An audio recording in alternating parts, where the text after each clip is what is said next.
Welcome to The Ally Effect with Allyson Blythe, authentically living life your way. We all contemplate making changes in our lives that would allow us to live more authentically, but it can be hard to take action. Allyson is here to educate, equip, and empower you with the tools you need to start authentically living life your way. Get ready to eradicate your limitations and destructive patterns as you take full responsibility for your own happiness. This show is not just talk.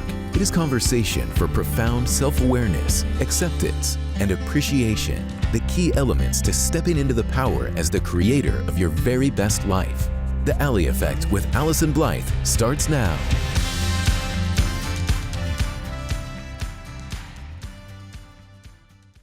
Hey everyone, and welcome. You're listening to The Ally Effect, authentically living life your way with me, Allyson Blythe.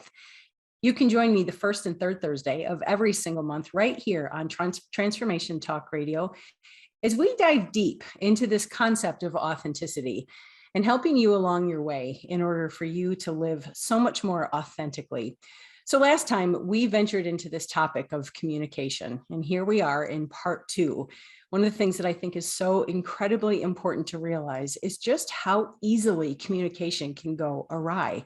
It's such a delicate thing, and it's the lifeline of everything that we do. And yet many of us will hold it pretty haphazardly, kind of randomly venture into any communication that we have with other people, no matter how long we've been in relationship or how much we care about them. A lot of times we plan our day or even our vacation much more intentionally than we plan our conversations with other people. Perhaps you say something and just assume that someone fully understands what you're trying to communicate. Maybe you're someone who makes hints, or you're very passive, thinking that people can somehow magically read your mind or know what it is that you're actually really trying to say. Maybe you think people, because you've been in relationship with them for a really long time, should just know what you're wanting and what you're needing. And yet the realization that that's just simply not realistic. How quickly things can go awry with the people that we most care about. My hope is that as I tune your ear and your heart to these top 10 patterns, you have a little bit more awareness of the ways that you're venturing into conversation and recognizing how you're enhancing that path of authenticity with your own personal awareness and being true in what you're wanting to say and communicate with other people. Also, that you're more plugged in and actually present with the here and now, tuning in to what's going on inside of you so that you can communicate more effectively, but also hold space for people as they're trying to communicate with you. Last time we talked about some patterns about communication. We explored some of the dynamics and the realization that communication over the years has evolved in so many different ways. If you remember, we ventured into this realization that communication actually started with cave paintings. And we've moved through the years to things like cell phones and Twitter and the advancements with all of these ways that we have to communicate. I think most people would assume that we're so much better at it. It's so much easier, and we have so many different methods to communicate. We've advanced so far from telegraphs and cave paintings and things like that. And yet what I know for sure is that people are in such a desperate need to actually communicate, to hear each other, and to connect in those ways. We talked a little bit about the nonverbals, the things that the words that you choose, the behaviors that you use, things that you do and you don't do, that all send a message, and how effective those are in delivering what it is that you actually want to say. We talked about some reasons why people actually communicate. We started at the top level, that oftentimes we just communicate to convey information. We're trying to give or receive information in a pretty basic, simple way that people communicate. And the realization that even that tendency can go really off the rails. But then we ventured through that list to explore a little bit more about people having conversation actually with this deep, heart-centered need of wanting to be understood, wanting to be heard, wanting to be known. And if you're using any of these top 10 patterns that we're going to be discussing, you can recognize how much that works against you, and definitely in terms of your walk of authenticity. So one of the patterns that I have, if you don't know this quite yet, one of the things that I do on a consistent basis, just to make sure we're in the same line of thinking, is that I will often grab my phone and ask Siri, hey Siri, define such and such. And so I did that with this thing of communication. And I started with this basic definition: the imparting or exchanging of information or news.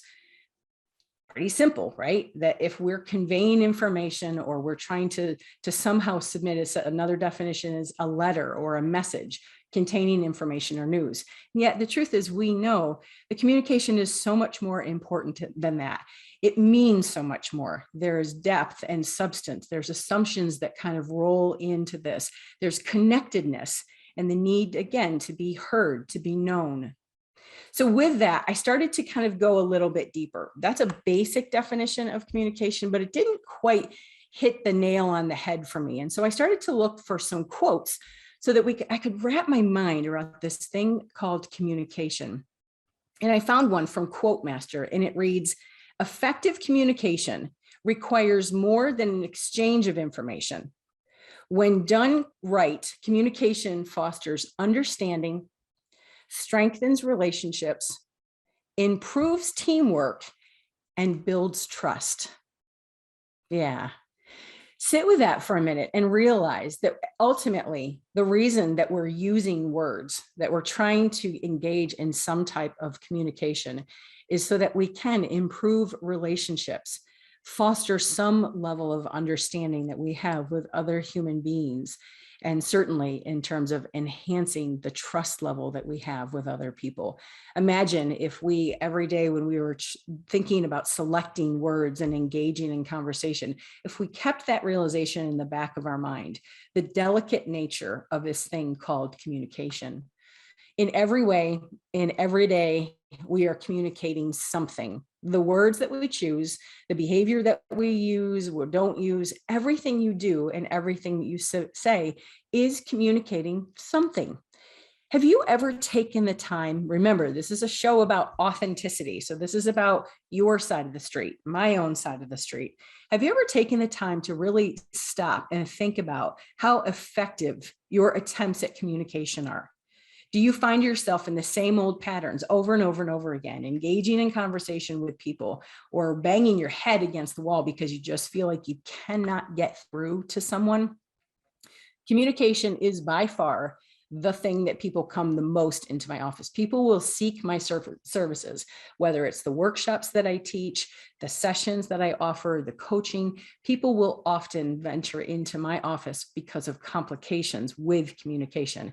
This is the thing that drives most people, whether it's couples work, whether it's parent, child, whether it's just someone themselves, kind of coming in, help me understand where communication is going so wrong. So we did that last time. We ventured into the top 5. We covered patterns that included criticize, attack, and scrutinize, demand and impose. The third one was hinting, passivity, and suggesting. The fourth one were what I refer to as the fighting words of always and never. And then the fifth one being judgments and labels. If you haven't taken the time yet to listen to that episode, I would really encourage you to go back and take your time, learn those top 5 so that you can cue your mind and your ears to those patterns, and you can start to listen for when any of those begin to creep into your communication. There's some valuable information in that last episode, and it'll just be more awareness of these patterns of the top 10 things of what not to do in communication. That's the ultimate goal, is that you have increased awareness of what you're doing and how you're working to increase your level of authenticity. But if you did tune in last time, I'm wondering, what were some of the 5 that you noticed as you had those 5 in the back of your mind? Were there some patterns that you were more in tune with? Did you recognize in your interaction or exchanges with other people, were there patterns that you were like, oh, wait a minute, this is what that show was talking about. These are one of the patterns. I began hinting at something that I wanted. I just used an always or a never. I know that's language, even as long as I've done this work, this language that begins to creep even back into my own communication with people. What patterns stuck out the most? And staying true to authenticity. Remember that this is about your side of the street. Maybe you saw some things inside other people. Maybe you recognize these in your family or in your workplace, but ultimately on your side of the street, what did you start to notice? So today we'll address the next five tendencies that tend to interfere with communication.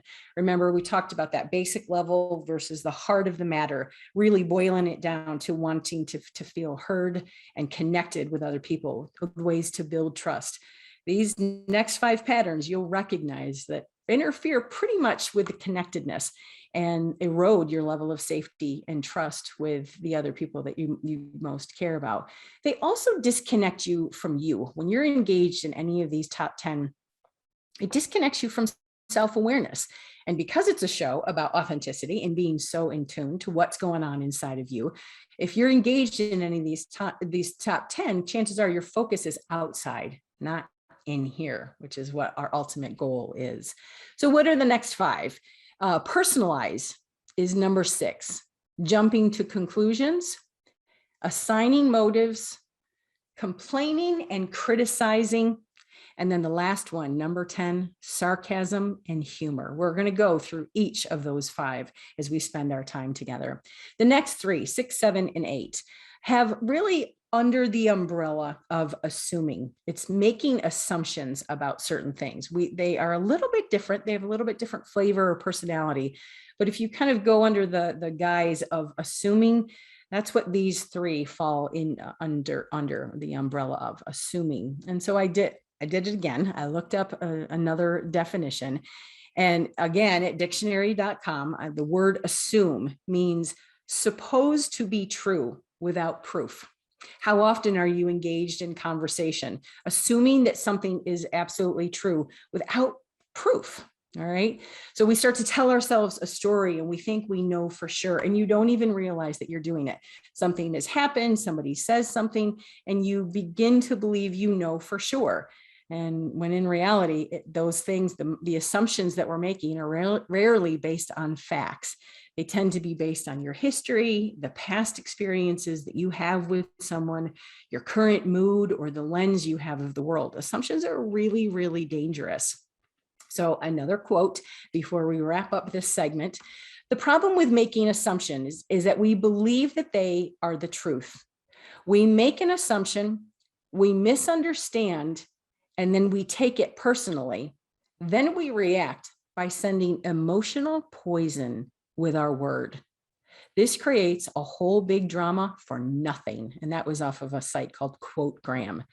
Yeah, emotional poison and the risk factor when we make assumptions, the danger that those do. So we'll talk about those next 3. You are listening to The Ally Effect, Authentically Living Life Your Way with me, Allyson Blythe. And we're going to take a quick break, but when we come back, we'll talk about the next 5 patterns of what not to do in communication.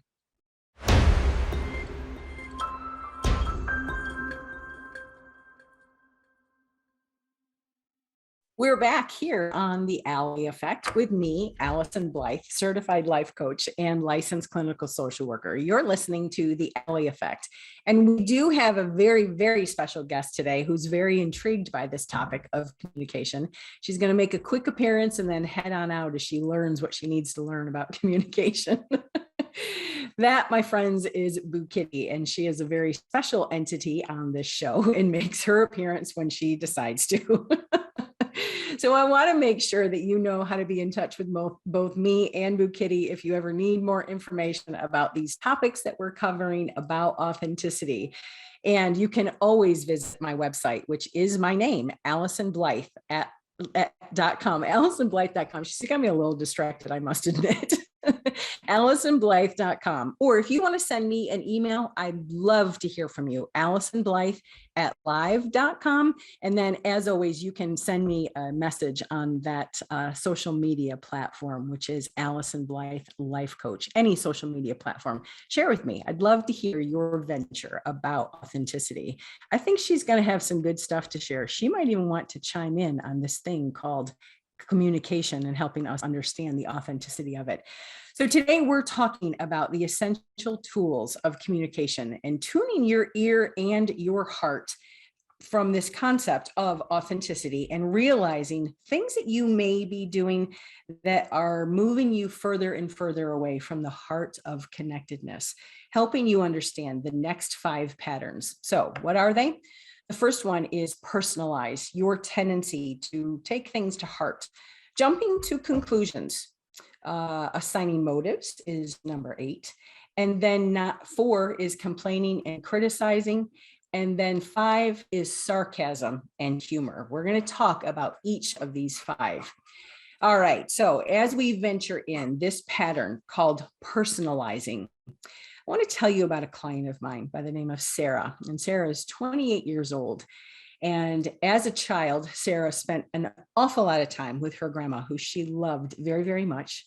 And she spent a lot of time with her grandma. And during the course of her care, she remembered a certain occasion in which she was sitting on her grandma's lap.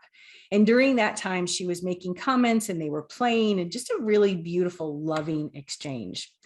And during the course of that, Sarah made some comments about her grandma's really big pokey belly. And she would poke at how big her belly was. And then she would also comment about her old looking skin, and she would pick at her skin and talk about how old her skin looked. And in probably very loving, true grandma fashion, her grandma reprimanded her gently, but very firmly, commenting that she shouldn't say things like that. Sarah was just very innocently making an observation with childlike eyes, meant absolutely no harm about her grandma's big belly or her old looking hand and skin. Actually, she was just lovingly commenting. And her grandma probably trying to teach her about politeness and social etiquette and different things that kids usually need to learn. They're beautiful in the fact that they often don't have a filter.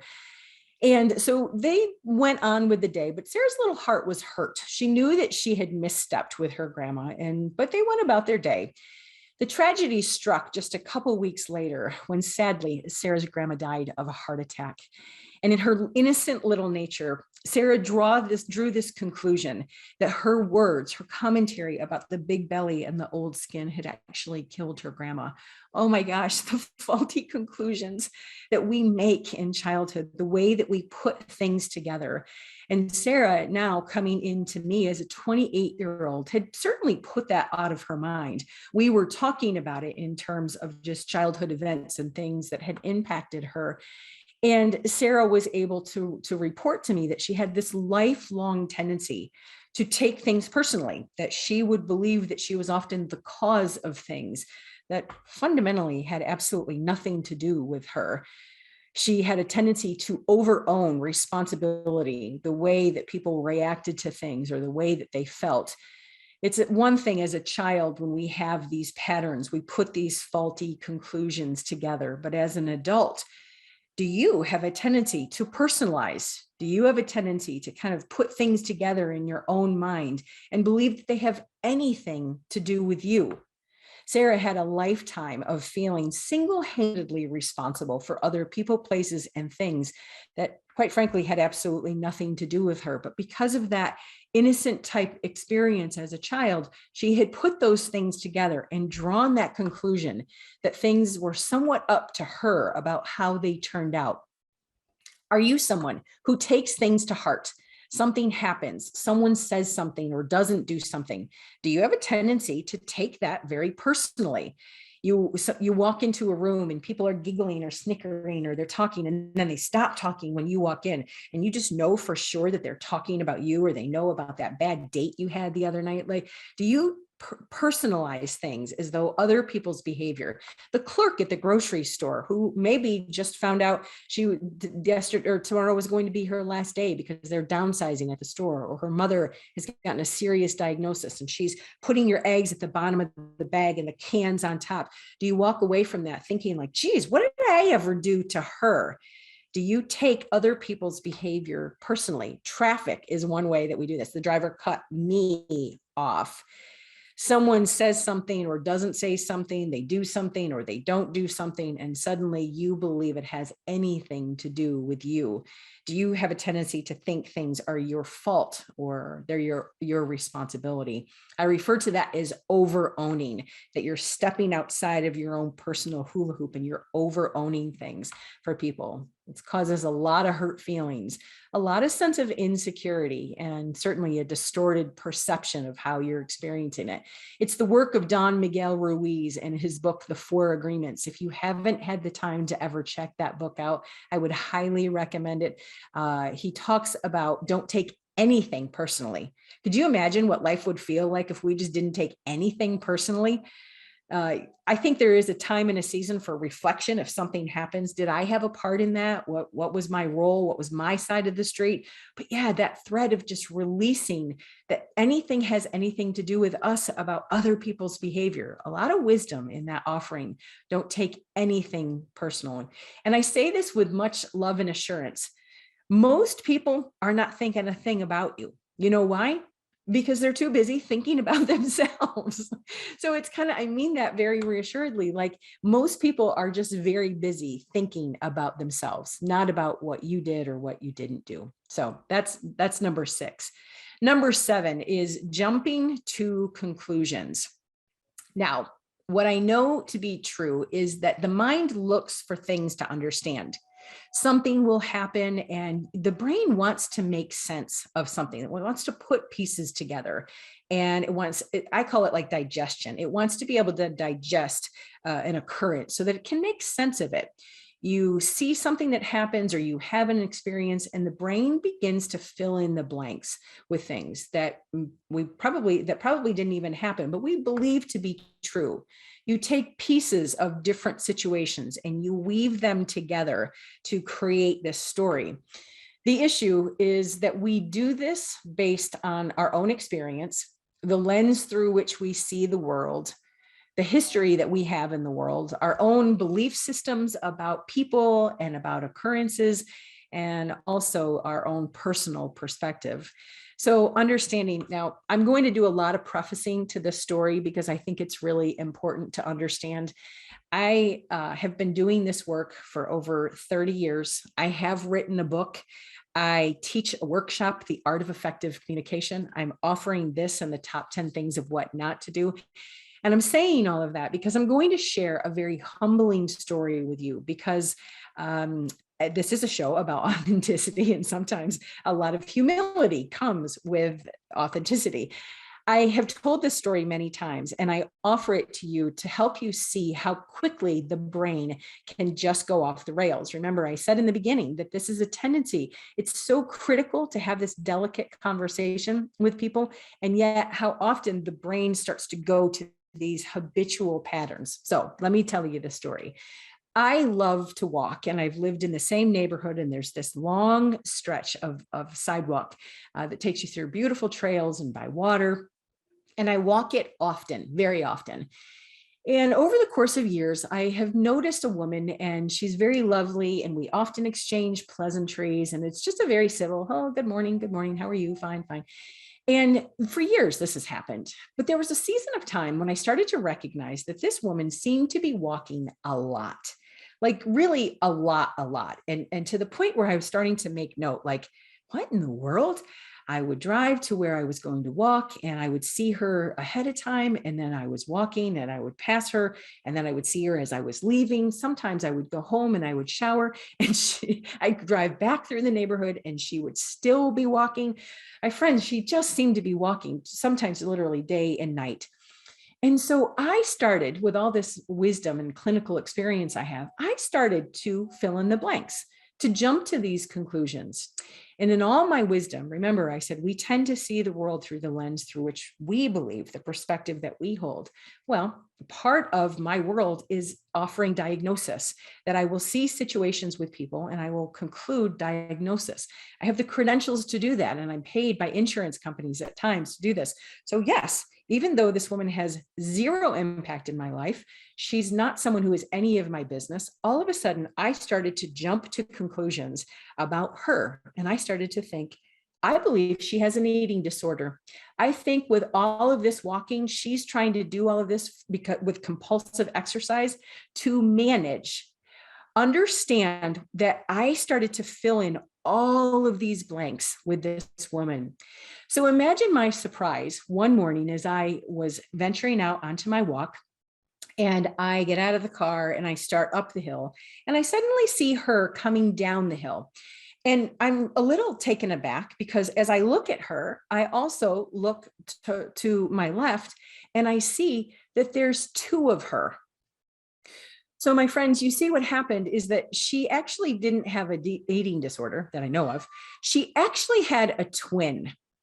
In spite of all my wisdom, all my teaching, all my life experience, I began to formulate a conclusion with someone that had nothing to do with me, a lens through which I saw a situation when in reality, the woman was simply had a twin who was the other walker, which is why she seemed to be walking so much.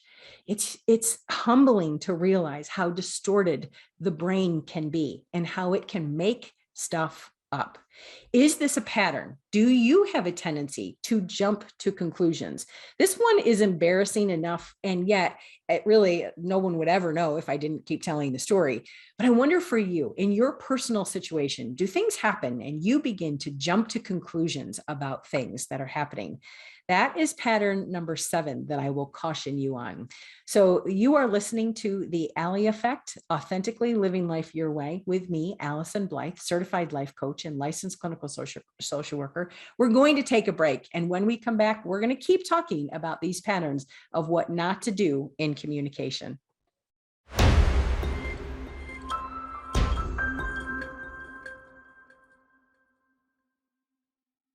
We're back here on the Ally Effect, Authentically Living Life Your Way with me, Allyson Blythe, certified life coach and licensed clinical social worker. Now that our special guest has passed, I want to be able to offer one more time ways to be in touch with me. If you want to visit my website, please do so, AllysonBlythe.com, where there's lots of information and you can have access to information about me, my services that I provide, the book that I wrote, Misunderstood. And if you want to follow me on any social media platform, it's Allyson Blythe Life Coach. And I have, remember we talked about types of communication? I have an old-fashioned landline, 859-341-7773. I'd love to be in touch with you. So we're talking about this conversation, communication, and the ways that things go awry in there. I shared with you before we went to break this story about the walker in my neighborhood and the ways that I began to kind of jump to conclusions, the ways that I started to fill in the blanks of what I was actually seeing. Is that a story that you can relate to? And as embarrassing as it might be for me to tell it, I share it with you to help tune you in to your own patterns. We began with understanding personalization and how often you may be taking things straight to heart and believing that they have anything to do with you directly. Do you personalize? Do you have a tendency to jump to conclusions? Again, I'd love to hear your stories. So miscommunication, and basically just understanding that though it's incredibly common, it's just the discrepancy between what is being said versus what is being heard. It seems so easy. I say something, you take it in, we connect, we maybe converse some more, bada bing, right? It seems like it should be so easy. And yet we realize that so many things can take it off the rails. People assume that they've delivered a message very effectively and that it's been received perfectly without ever really checking it out.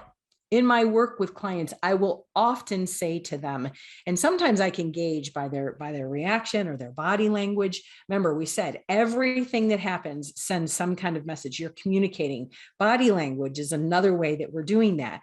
But understanding that, I will often ask clients, what did you just hear me say? You would be amazed at the reflections I get back, the words that leave my mouth, and something that sometimes happens, the way that it's received and what's reported back.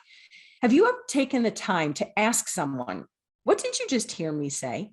I think it's just important, not in an accusatory way, right? But in a very connecting way, to make sure. How often do we check deadlines or the time the meeting actually starts? How often are we checking details? And yet with this delicate thing called communication, with this heart of the matter of wanting to really connect and be understood, are you taking the time to ever ask, what did you just hear me say? Or reflecting back to someone, hold on a minute, what I just heard you say was...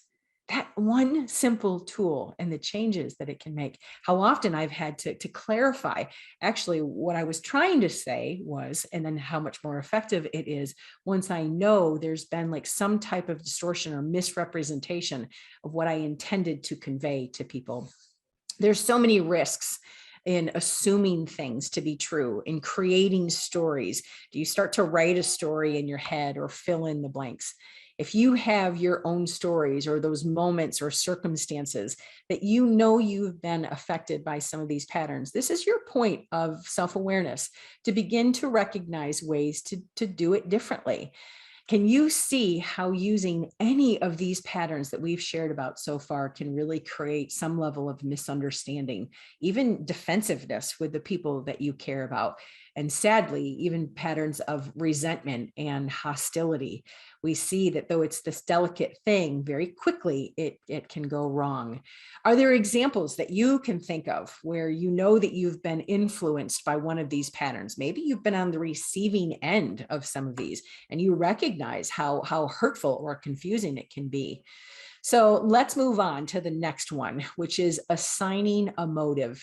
This one was fascinating to me as I was sitting with clients. I teach life coaching groups. And in one of the groups in particular, this woman was having a really significant dilemma. I talk, this class specifically is about boundaries, and we hold really deep conversation and clarification about what boundaries are and how to communicate them, how to set them and establish them. Really, really cool work. But in this particular group, we were talking about communication boundaries, and specifically with technology these days and the ways that people think they're communicating. And the word that they were reacting to was the word sure. Have you ever sent a message that says sure? It was fascinating because there were 6 women in this group and they were truly divided. It was 3 and 3. 3 of the women, as this pattern of assigning motives, understood sure to mean not really, but if I have to, or that's fine type energy. And I was like, really?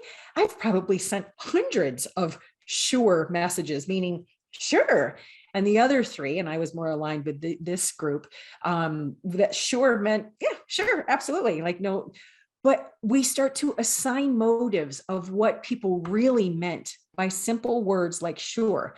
Another one that was catching a lot of people's reaction was the thumbs up emoji. Like, seriously, you can't even attach a word or a phrase that somehow the thumbs up emoji was creating these boundary issues. It's fascinating to think about the different ways people have to communicate or ways that we react to things. Remember, we said in the last segment that the brain will often search to understand things. And one of the pieces to try to understand, the brain will often look for why. When something has happened in your life, how often the first question you may ask is, why? Why did that happen? Why did they do that? Why didn't they do that? And the brain begins to reel for some level of understanding. Okay, that's a pretty normal thing. But in asking the why, we're trying to assign an intent. We begin to try to understand the motive behind which someone did or didn't do something, why life occurred under these circumstances. The brain looks for the why of a situation. How often are you assuming and making things up, thinking you know for sure why someone did something? If someone steps on your toe and you jump to the conclusion that they did it on purpose, I know that they were trying to hurt me. They always do things like this to me. They just wanted me out of the race, right? Like the energy, the story, you have what's actually happened. Someone has stepped on your toe, and then you have the undercurrent of your story and the emotional fuel that you add to it. If you assign that type of motive, what would it be like to practice something different and start to assume the best? I know that they didn't, this really hurts. You can validate yourself. This really hurts, but it's not the end of the world. My toe is not going to fall off. I know that they didn't do it on purpose. It was totally probably an accident. Like, what if when something happened, you actually assigned the most positive of motives that could have happened? If someone doesn't respond to a text message, are you the first person to think they were trying to exclude me? They don't care about me. They're ignoring me on purpose. What is the story of why you're believing people are doing certain things?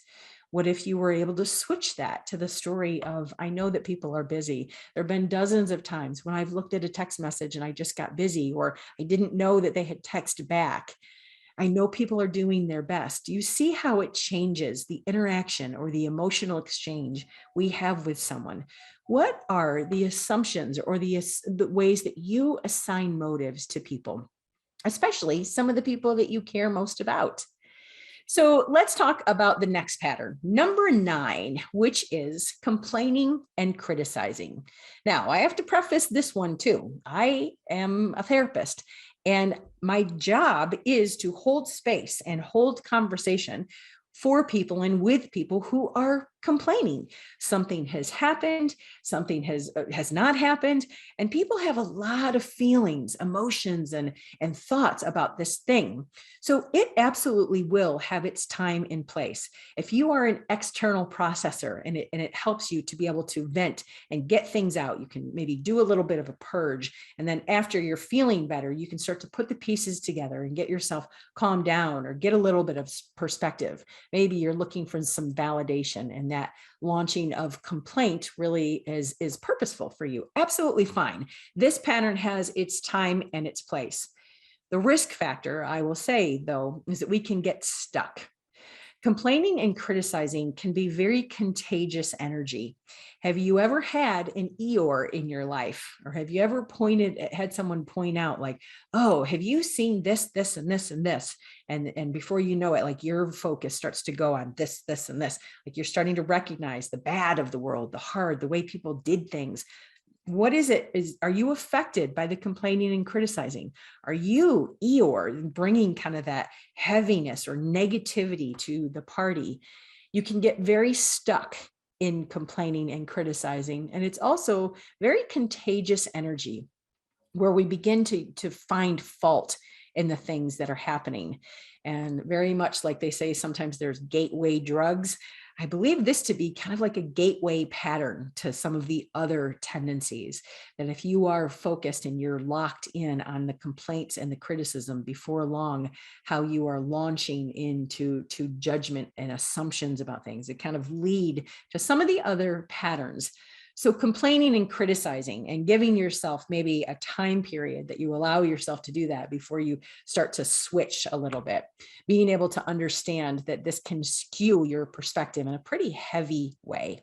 So complaining and criticizing, though a time and place, only so much. All right, drum roll, number 10. And I'm going to preface this one too. Sarcasm and humor. Now, let me say, I love sarcasm. I think it can be clever. I think it can be very, very witty. And what I also know for sure is that we have this tendency with sarcasm to be able to be passive aggressive about something. Maybe there's a longstanding situation and we want to poke at someone. And then we always get to step back under the guise of humor. And I don't know why you're reacting. What's wrong with you? I was just kidding, right? And so I also looked up the definition. I actually know this one. And in Latin, it is the cutting of flesh. Merriam-Webster provided a definition of a sharp and often satirical or ironic utterance designed to cut or give pain. Ouch. You would begin to rethink this element of sarcasm with an understanding of that definition. So also very much, it might have a time and place. Sarcasm and humor has a way of lightening up a mood at times when taken too far or using with passive aggressive tendencies. I think you make a good thing kind of go wrong. There you have it, my friends, the top 10 things of what not to do. When we come back, we'll review them one more time, just go through the list and talk about a few other things. But you're listening to The Ally Effect, Authentically Living Life Your Way, with me, Allyson Blythe, certified life coach and licensed clinical social worker. Stay tuned. We'll be right back.